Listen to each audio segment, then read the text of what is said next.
Good morning, my dear students.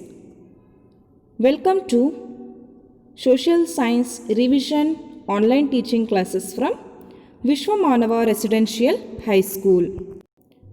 My dear students, in today's class, we are going to discuss 1 marks question and answers, 2 marks question and answers, and 3 marks question and answers in the lesson Global Problems and India's Role. Dear students, you have already learned in the previous classes or previous videos the whole concept of global problems and India's role. Now, in today's class, we are going to discuss through the question and answers. Okay, let's start. The first one, answer the following questions in a sentence each. The first question, what are the factors lead to the denial of human rights? Or human rights have not been honored in the long history of human civilization. Why? Answer, the factors lead to the denial of human rights. One is caste, second one is religion, third one is race, fourth one is gender, fifth one is color of skin, and the last one is nationalism. Caste, religion, race, gender, color of skin, and nationalism, these are the factors lead to the denial of human rights. Then second question, December 10th, 1948 was an important day in the world history. Why? Answer, because the Human Rights Declaration was adopted in the UN General Body meeting on December 10th, 1948. Then third question, what is disamendment? Answer, disamendment is the only direct process. It is the only direct process available to bring down the number of arms or elimination of certain arms. Insecurity, fear, instability, and threat of war appear due to the arms competition. See, disarmament is only the direct process available to bring down the number of arms. Then we call it as disarmament. Then fourth question, what are the historical factors lead to economic inequality? What are the historical factors? Answer, one is colonialism, second one is imperialism. These are the historical factors lead to economic inequality. Then fifth question, define third world. Answer, the word third world denotes poverty and non-development. The third world denotes poverty and non-development. Then sixth question, India helped the poor nations to protect their self-respect. How? Answer, India, instead that the developed countries should provide assistance to developing countries without any conditions.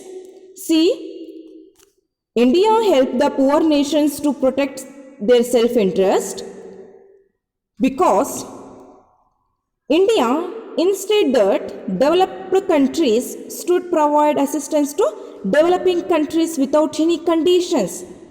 This helped the poor nations to protect their self-interest. Then these are the 1 marks or 2 marks question and answers in the lesson Global Problems and India's Role. Now let's move on the 3 marks question and answers. Answer the following question. The first question in the second main, what were the major problems emerged after Second World War? What were the major problems? One is violation of human rights, second one is arms race, third one is economic inequality, fourth one is apartheid policy, and the last one is terrorism. So, these are the major problems emerged that after World War II, isn't it? Then second question, what were the events that provided more strength to the agitation for human rights? What were the reasons? See, the first, the American War of Independence in the year 1776. The second one is the French Revolution in the year 1789. And the third one is the Russian Revolution in the year 1917 and the freedom struggle of India. So, this is about the events that provided more strength to the agitation for human rights. My dear students, the events that were provided more strength to the agitation for the human rights, one is the American War of Independence, the French Revolution, the Russian Revolution, and the freedom struggle of India, and the other countries in the early part of 20th century provided more strength to the human rights, isn't it? Then third question, what are the important factors included in the guidelines of universal human rights provided by UNO? What are the important factors? Answer. The first point, the important factors included in the guidelines of universal human rights provided by UNO. Every individual has a right to live with freedom. Every individual has a right to live with freedom, dignity and equality once he is born as an individual. That is the main important factors. The second one is, it is also calls for the eradication of slavery.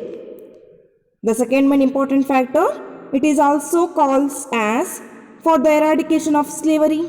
And the third one is the eradication of gender-based exploitation of women. So, this is about the important factors included in the guidelines of universal human rights provided by United Nations Organization. Then, fourth question, describe the role of UNO in the protection of human rights. What is the role of UNO in the protection of human rights? Let's move on answer. The first point, the Human Rights Declaration was adopted in the UN General Body meeting on December 10, 1948. In the year 1948, December 10, the Human Rights Declaration. Second point, the General Assembly has mandated the member countries to adopt the protect human rights in every country. Then third point, in order to facilitate better implementation of human rights, the UNO has provided guidelines along with the Human Rights Declaration. In order to facilitate better implementation of human rights, the United Nations Organization has provided guidelines along with the Human Rights Declaration. Then, the Human Rights Commission has been established in order to protect human rights. So, this is about the role of UNO in the protection of human rights. Then, the fifth question, explain the struggle led by India for the implementation of human rights. Answer. India has been advocating Universal Declaration of Human Rights. All of you know that our country has been advocating Universal Declaration of Human Rights. In the Constitution of India, from Article 12 to 35, Part 3rd, fundamental rights are discussed. In the Constitution of India, from Article 12 to 35 of Part 3rd, fundamental rights are discussed. Then India has been advocating for better human rights implementation in all the meetings of UNO. Then National Commission for Human Rights, National Commission for Scheduled Caste and Scheduled Tribes, National Women Commissions, National Backward Classes Commission have been established. So, this is about the struggle led by India for implementation of human rights. Then, sixth question, name the important commissions formed by India to protect human rights. Or, what are the commissions formed by India to safeguarding human rights? Answer, the important commissions formed by India to protect human rights are: one is National Commission for Human Rights, second one is National Commission for Scheduled Caste, third one is National Commission for Scheduled Tribes, fourth one is National Women Commissions, fifth one is National Backward Classes Commission, and the last one is National Commission for Minorities. So this is about the important commissions formed by India to protect human rights. Then seventh question, arms race leads to total destructions of the world. In this background, what are the effects of arms race? Answer: the effects of arms race: insecurity, fear, instability, and threat of war appear due to the arms competition, and it is also believed that money is wasted on the arms and ammunitions in the world.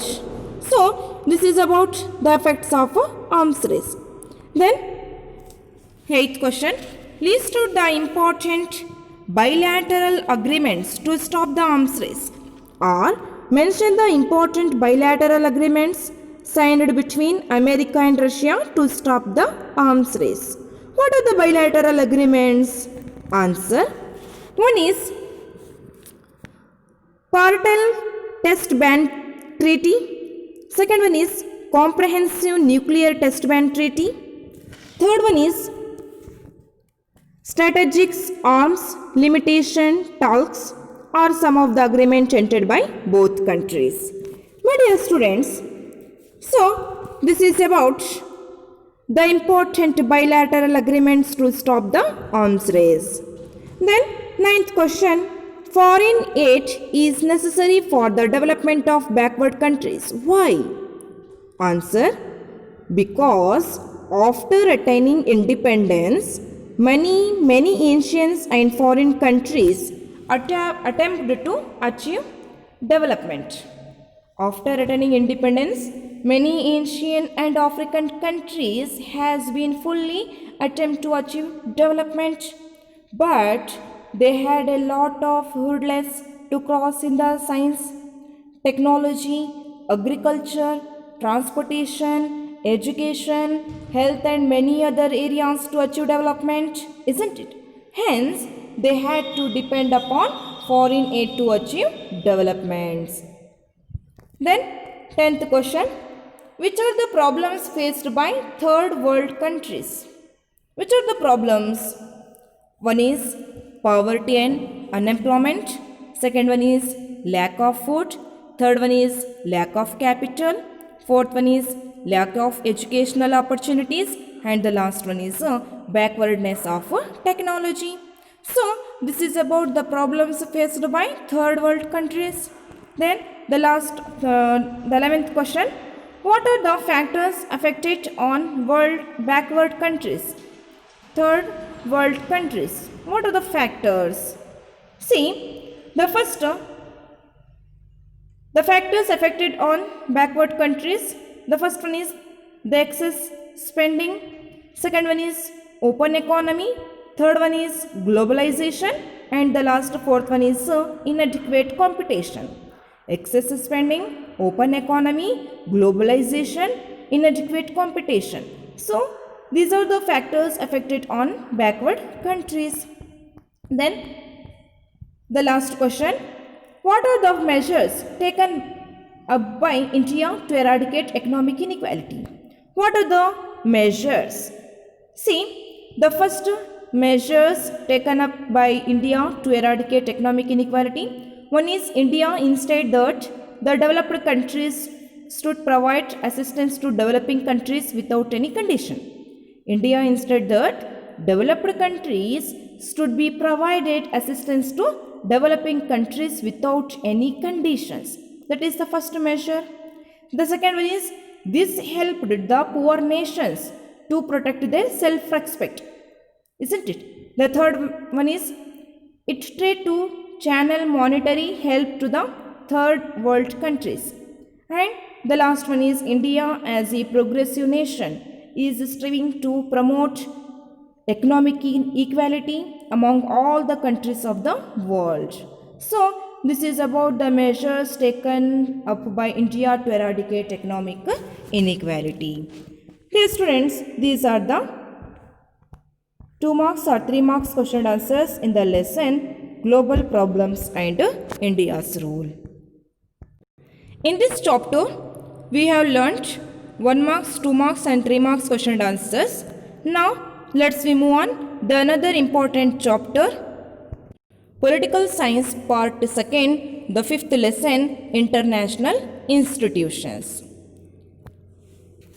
Dear students, international institutions, this lesson you have already learnt in the previous videos. Now in today's class we are going to discuss through the question and answers. Okay, let's start. The first question. Name the leaders who worked to the establishment of UNO. Answer. Winston Churchill of UK, Joseph Stalin of USSR and Franklin D. Roosevelt of USA. Winston Churchill, Joseph Stalin and Franklin D. Roosevelt, the leaders worked to the establishment of UNO. In second question, in which conference UNO Charter was signed? Answer. In the San Francisco Conference signed the Charter of UNO. In which conference? San Francisco Conference. Then third question, where is the headquarters of UNO located? Answer, the headquarters of UNO located in New York. Fourth question, General Assembly is called as Global Parliament. Why? Answer, General Assembly is called as Global Parliament because it acts like a global parliament to discuss world issues. Then, fifth question, the Security Council of UNO played a major role in the International Court of Justice. How?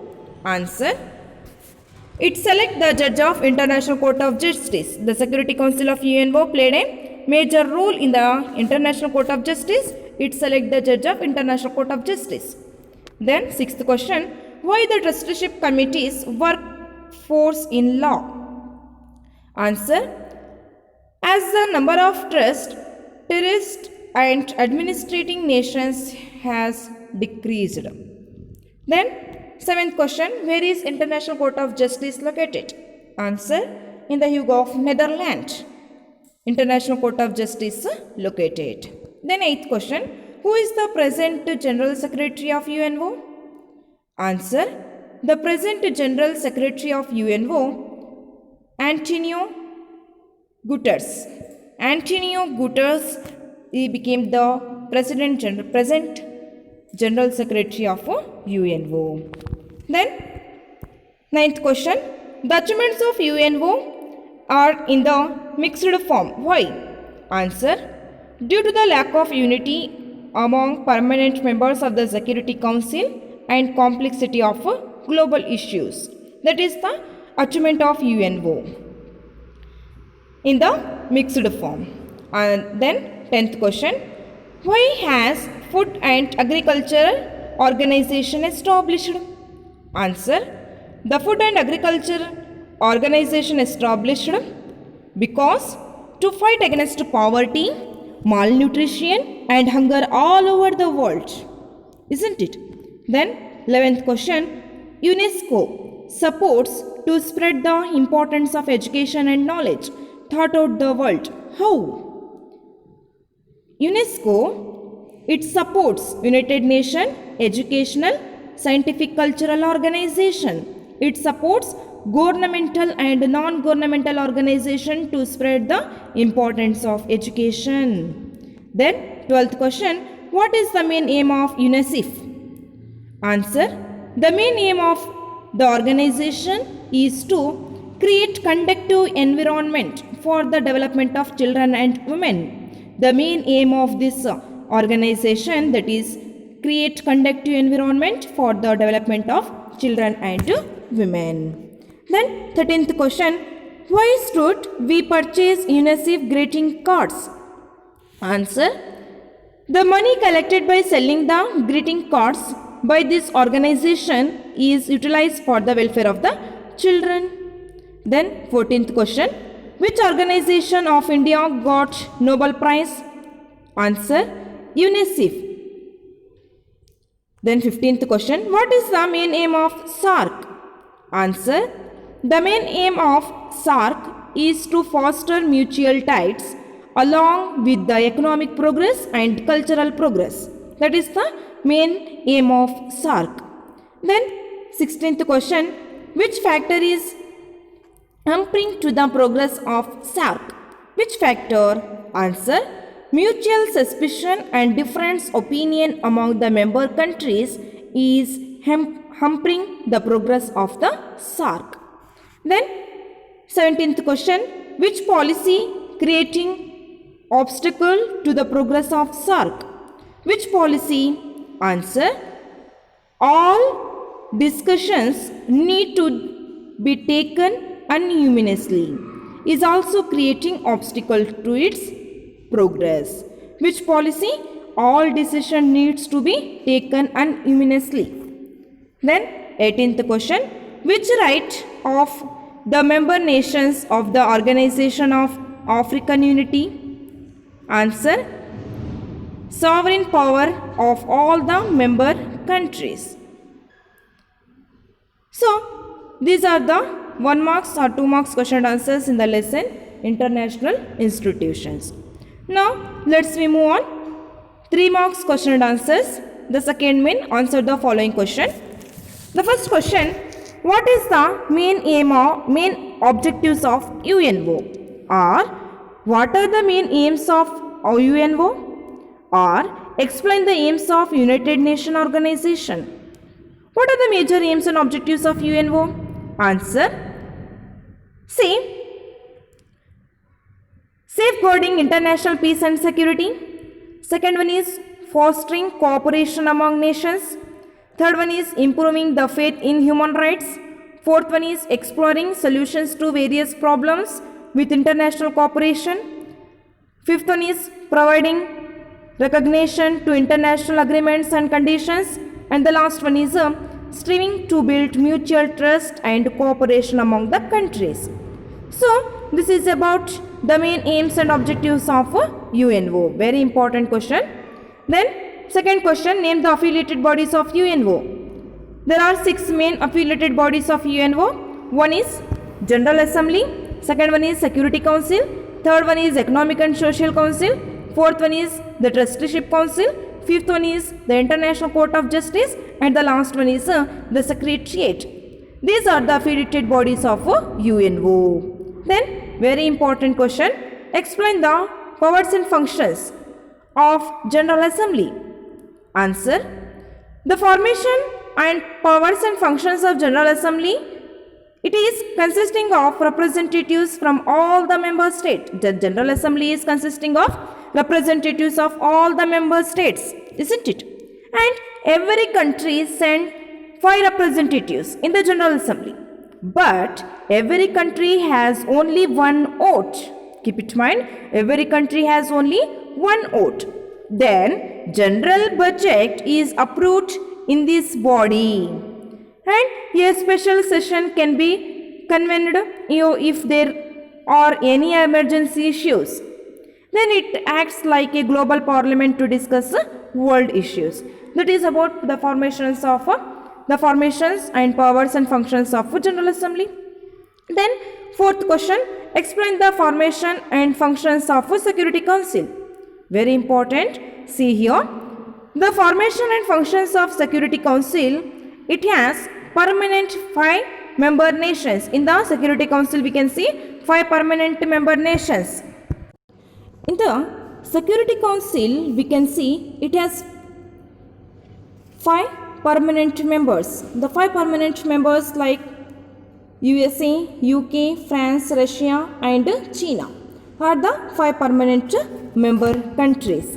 Then second point, 10 members are elected for 2 years. 10 members are elected for 2 years and permanent members have vote power. Then strive to solve global problems peacefully.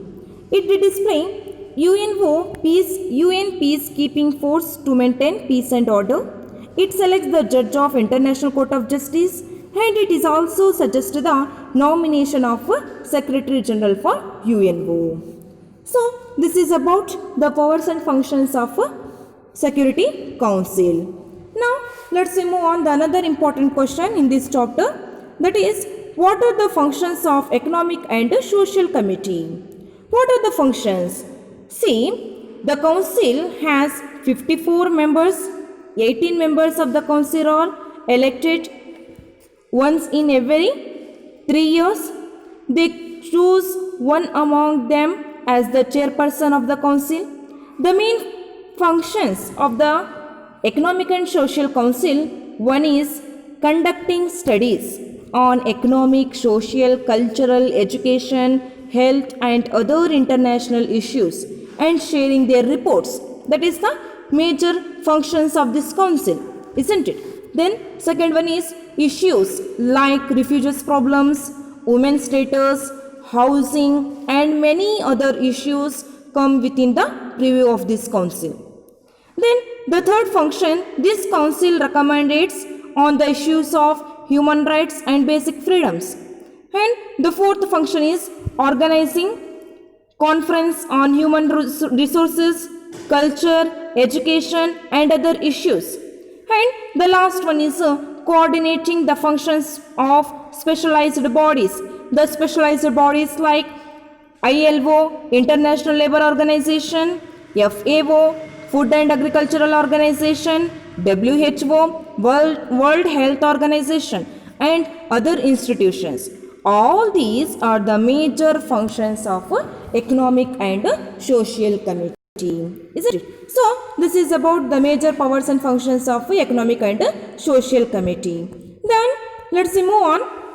The another important question, explain the economic and financial achievements of UNO. What are the economic and financial achievements of UNO? One is formation of Economic and Social Committee. Second one is GATT agreement. Third one is the United Development Program. Fourth one is establishment of World Bank and International Monetary Fund. So this is about economic and financial achievements of UNO. Then mention the social achievements of UNO. What are the major social achievements of UNO? Answer. One is establishment of UNESCO and UNICEF. Second one is the Universal Declaration of Human Rights in the year 1948. And the third one is the UNO has played decisive role in the removal of apartheid, colonialism and imperialism. So this is about the social achievements of UNO. Then next, eighth question, what are the main aims of Food and Agricultural Organization of UNO? What are the major aims of Food and Agricultural Organization of UNO? Answer. One is development of organized agriculture. Second one is providing nutritious food. Third one is creation of hunger-free communities. Fourth one is reforming the life of rural people. So this is about the main aims of Food and Agricultural Organization of UNO. Then ninth question, what are the issues are there in the agenda of WHO? Answer. Population explosion, environmental production, hunger and malnutrition. So these are the issues are there in the agenda of WHO. Then 10th question, what are the functions of the World Bank? Or how do you say that World Bank played a major role in solving the economic problems of the world? What are the major powers and functions of World Bank? Very important. See, the answer, this bank means World Bank provide funds in the large sum to promote the growth in agriculture, infrastructure development and transport and communication development to all member countries.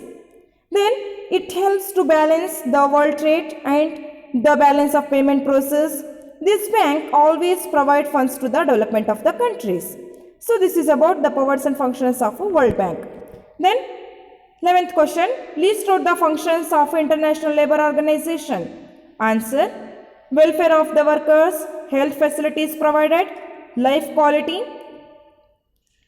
minimum wages, housing schemes and maternity benefits for women workers. So this is about the powers and functions of International Labour Organization. Then 12th question, describe the functions of UNESCO. Answer, the functions of UNESCO, it is a specialized institution which strives to improve the science, education and culture of the world. Second point, it is active in technical education, cultural issues, constructive thinking and media strategies to preserve the world heritage also. And it is also support governmental and non-governmental organization to spread the importance of education. So this is about the powers and functions of UNESCO. Then 13th question, International Monetary Fund or IMF played a prominent role in solving the economic problems of the world. Justify the statement. IMF played a prominent role in the solving the economic problems of the world. Answer, it tries to resolve international economic crisis and it helps the development of global commerce, economic stability and the balance of payment. And it is also plays the role of a facilitator between developed countries and non-developed countries. So this is about the role of International Monetary Fund. Then 14th question, what are the main aims of Commonwealth of Nations? What are the main aims? Answer, upholding the value of democracy, protection of freedom, poverty alleviation, securing world peace, adding the development of sports, science and art, improving the cooperation among the membership states. So this is about the main aims of a Commonwealth of Nations. Then the last question, what is the major achievement of European Union? What is the major achievement? Answer, one is common market, second one is common currency and the third one is common agriculture and trade policy. So these are the major achievements of European trade. My dear students, these are the very important question and answers in the lesson International Institutions. Okay, my dear students, in today's class we have learned 1 marks, 2 marks and 3 marks question and answers in the lesson Global Problems and India's Rules and International Institutions. Okay, thank you.